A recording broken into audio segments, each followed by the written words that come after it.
Una historia que no termina. Era el miércoles 12 de mayo de 1937, cuando Axel Werner Larsen descendió del barco en Puerto Colombia, dando así comienzo a una de las historias más fascinantes, el nacimiento y desarrollo de la Iglesia Pentecostal Unida de Colombia. La familia misionera estaba compuesta por Axel Werner, su esposa Abigail y su pequeño hijo Kate, los cuales habían sido enviados por la Iglesia canadiense a Asambleas Pentecostales de Jesucristo. El misionero Larsen rememoraba 33 años después la sensación que vivió ese día, lo cual describió con las siguientes palabras: no había ni un colombiano presente en aquel día del mes de mayo de 1937, cuando salimos del barco marítimo, poniendo nuestros pies sobre la tierra de Colombia por primera vez. Pero el Señor de la Mies estaba presente, dándonos la bienvenida a esa parte de su viña. 3 días después de estar en Barranquilla, llegó Carlos Bertol, un misionero interdenominacional, con el cual los Larsen tenían contactos desde el Canadá. Navegaron por el río Magdalena hasta Barrancabermeja, y luego por vía férrea hasta Bucaramanga. Ya en Bucaramanga, viajaron a Málaga, oriente de Santander, para conocer la obra que los Bertol habían desarrollado y presenciar el bautismo de algunos creyentes. Fue en Loma del Salado, una finca cercana a Enciso, Santander, donde el misionero Larsen tuvo el privilegio de ver los primeros colombianos bautizándose en el nombre de Jesús y recibiendo el Espíritu Santo hablando en lenguas. De regreso a Bucaramanga, los Larsen comenzaron la obra de manera definitiva. La ciudad de los parques se convirtió en su nuevo hogar y la plaza central en el primer escenario de evangelización. Una mesita, unas pocas Biblias y un hombre alto, delgado, de aspecto nórdico, comenzó a ofrecer Nuevos Testamentos y Biblias a los transeúntes. La hermana Abigail reunía los sábados a un grupo de niños para enseñarles la palabra de Dios y cánticos. Amelia Tobito fue la primera bautizada en el nombre de Jesús. Las primicias de la obra. ¡Qué alegría! Meses después, algo intempestivo sucedió. La hermana Abigail tuvo complicaciones en su embarazo, hasta que finalmente murió afectada por la eclampsia al dar a luz una niña. Larsen, con mucho dolor, sepultó a la misionera que vino a dejar su corazón en Colombia, como lo había deseado. Yo sé que mi Redentor vive, figura en su epitafio. El misionero quedó con un niño de 2 años y medio y una recién nacida, sumido en la soledad y en la tristeza, en un país hostil a su labor y donde prácticamente no conocía a nadie. Del Canadá le enviaron un mensaje diciéndole que regresara, pero él, convencido de su llamado, envió otro diciendo: ha caído un soldado, manden refuerzos. Has terminado tu carrera, has guardado la fe, estas palabras quiero oír. Después de esa difícil prueba, comenzaron a asistir algunas personas, entre ellas la familia Blanco, los niños Campo Elías y Jorge, su madre Emilia y sus demás hermanos. El 8 de diciembre de 1940, el misionero Larsen bautizó a Campo Elías Bernal, de 12 años, y a Jorge Blanco, de 10. También a María Duque, Lucía Hernández y Fayeta Cornelia Bernard, una misionera bautista que en su trabajo interdenominacional con los Bertol había recibido la revelación del nombre. 8 días después, Axel Werner y Fayeta Cornelia contrajeron matrimonio. A fines de 1941 llegó James Elmer Ball con su familia para atender la obra. Los Ball trabajaron 11 años en Bucaramanga y luego regresaron a los Estados Unidos. En 1942, el hermano Larsen y su familia viajaron a Barranquilla, desde donde zarparían en un barco para el Canadá, pero por dificultades con su pasaporte no pudieron viajar. Su estadía la aprovecharon para iniciar la labor misionera, vendiendo Biblias que les facilitaba un agente de la Sociedad Bíblica Americana. Fue así como al poco tiempo establecieron la segunda iglesia en el país. En 1943, el misionero Sanford W. Johnston llegó a Barranquilla a casa de los Larsen y trabajó su primer periodo de 5 años ayudando en los lugares donde se predicaba el mensaje. Al poco tiempo enfermó de malaria, por lo que regresó al Canadá, donde contrajo matrimonio con Eleanor Ruth Gamblin, una exmisionera de la China, la cual era viuda. En julio de 1948, Johnston junto con su esposa regresó a Colombia y se estableció en la ciudad de Cali, pero la enfermedad siguió minando su salud y el día 25 de septiembre de 1949 durmió en el Señor, no sin antes encargar su misión a William Droz, profetizando que un gran avivamiento se manifestaría en el occidente colombiano. Sus últimas palabras fueron: «Me muero, pero Dios seguramente los visitará». Fue así como William Droz se hizo cargo de la obra en Cali, donde posteriormente hubo un gran crecimiento. En 1945 se había formado en Norteamérica la Iglesia Pentecostal Unida, como resultado de la unión de la Iglesia del Canadá y la Iglesia de los Estados Unidos. La Iglesia colombiana, que hasta entonces se llamaba Iglesia Evangélica Pentecostal, pasó a ser administrada por la nueva organización y adquirió el nombre de Iglesia Pentecostal Unida de Colombia. El esfuerzo misionero se duplicó, y llegaron al país más misioneros, entre ellos Sally Lemons, una joven que trabajó con los Larsen en Barranquilla y otros lugares como Medellín y Cali. Otros misioneros que vinieron a Colombia fueron William Thompson y Lewis Morley. El misionero Thompson, que trabajaba con una misión trinitaria, se contactó con el hermano Larsen y recibió la revelación del nombre de Jesús. Por tal razón, viajó a Inglaterra, donde renunció a la misión trinitaria, fue bautizado en el nombre de Jesús y regresó a Colombia a trabajar bajo la supervisión del hermano Larsen por un tiempo.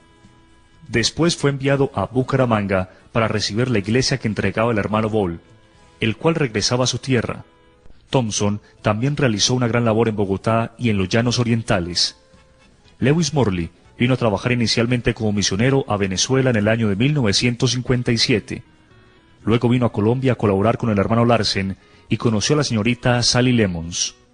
En 1958 contrajeron matrimonio y después de trabajar en Barranquilla un tiempo, fueron enviados al interior del país, Pereira, Cali y Palmira. Comenzando los años 50, el Evangelio se enfrentó al reto de la guerra fratricida y la intolerancia religiosa. Se presentaron hechos de persecución en el norte del Valle del Cauca, como fue la muerte de varios hermanos en La Morena y Tesorito. La sangre de los mártires se convirtió en semilla que produjo una gran cosecha.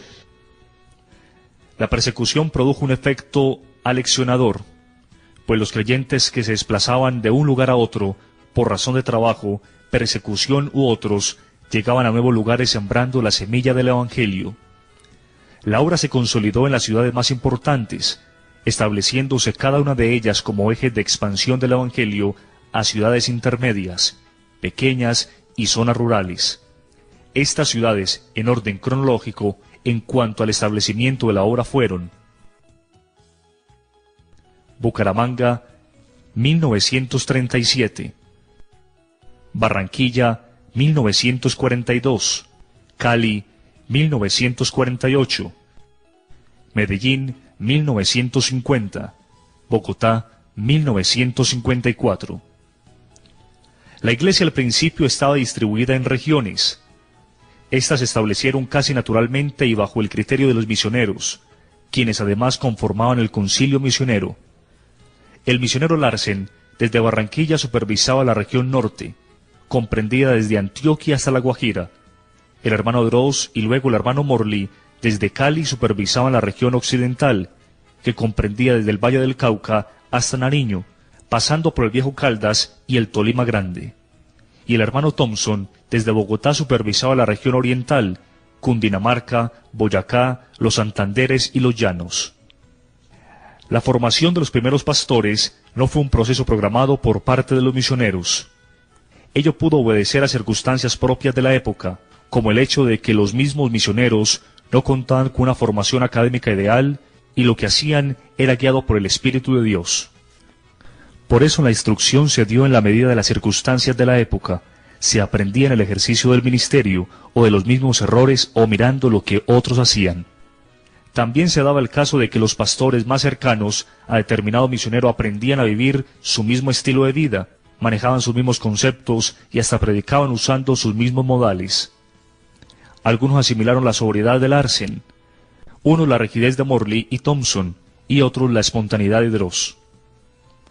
A medida que pasaba el tiempo, la influencia de los líderes colombianos fue creciendo, hasta generar una escuela combinada donde se mezclaron elementos foráneos y elementos autóctonos, resultando así una segunda generación de pastores que predicaban pausado como Campo Elías, algunos brincaban como Zúñiga y otros palmoteaban como Eliseo. Los primeros pastores colombianos que participaron en cargos administrativos fueron Campo Elías Bernal como presbítero, Mario Cadavid como tesorero nacional y Manuel Ospina como secretario.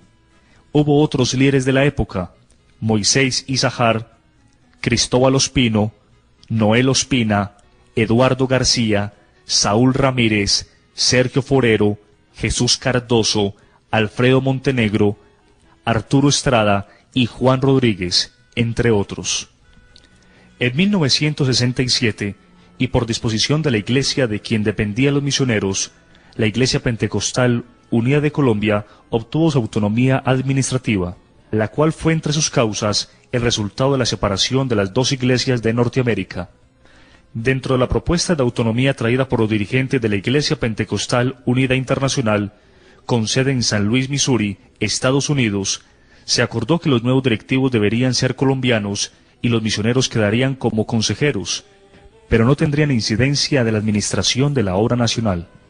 El hermano Larsen había renunciado a la membresía de la Iglesia de los Estados Unidos y, aunque no estaba del todo de acuerdo con la nacionalización, aceptó su papel de consejero y continuó apoyando a la Iglesia colombiana hasta el final de sus días. Los misioneros Thompson y Morley decidieron renunciar a la membresía de la Iglesia Pentecostal Unida de Colombia en marzo de 1969, y de esta manera trabajar en forma directa con la Iglesia de los Estados Unidos.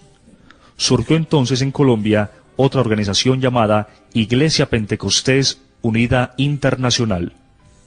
Por su parte, los dirigentes nacionales asumieron el reto de la autonomía con mucha responsabilidad, de tal manera que las siguientes décadas fueron de gran crecimiento. En la década de los 70 se hicieron varias reformas administrativas a razón del crecimiento de la Iglesia. Nació el Consistorio de Ancianos. Las regiones fueron divididas en distritos, los cuales quedaron bajo la dirección de los supervisores y presbíteros. Los supervisores no siguieron siendo miembros del consistorio, el cual se redujo a 7 miembros. Ya en la historia reciente el consistorio de ancianos fue aumentado a 9 miembros, insertando un director de obra social y un director de educación cristiana. El consistorio de ancianos es elegido por la Asamblea de Pastores, la cual se reúne cada año para considerar los asuntos administrativos, legales y económicos de la Iglesia. La Iglesia ha tenido los siguientes presidentes: Axel Werner Larsen, Domingo Zúñiga, Campo Elías Bernal, Eliseo Duarte, Noel Ospina, Octavio Valencia, Reinel Galvis y Álvaro Torres. Instalado el Evangelio en sitios estratégicos, Dios usó a muchos hermanos para avanzar en la expansión del reino de Dios, hasta llegar en una carrera triunfal y portentosa a lo que hoy es la Iglesia del Señor. La Iglesia pasó de los recintos cerrados a ser presencia en los grandes escenarios públicos, donde miles de personas se congregan para rendirle adoración al Señor Jesucristo, autor, arquitecto y constructor de esta magna obra.